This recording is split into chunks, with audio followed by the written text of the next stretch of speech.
মহান আল্লাহ তাআলা মানুষকে দিয়েছেন অসংখ্য নিয়ামত, রত্নপাথর যার মধ্যে অন্যতম।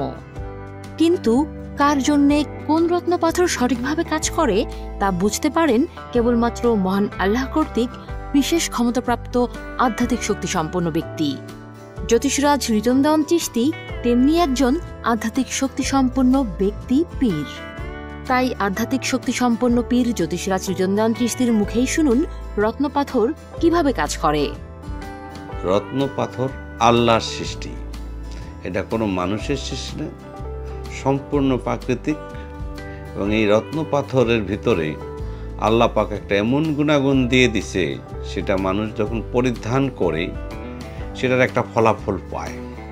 সেটা হলো যেহেতু আল্লাহর সৃষ্টি রত্নপাথর, আর আল্লাহর কোন নিয়ামতকেই আমরা অস্বীকার করব?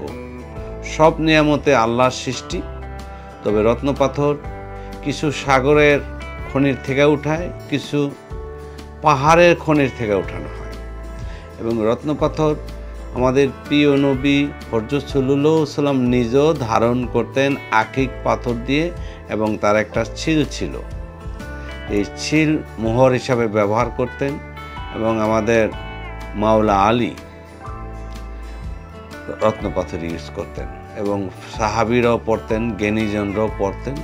তখন রত্নপাথর জ্যোতিষশাস্ত্রের সাথে একটা সম্পর্ক আছে। এটা বিজ্ঞান প্রমাণ করছে যে এই রত্নপাথর গ্রহ নক্ষত্রের মাধ্যমে মানুষের কল্যাণে কাজ করে।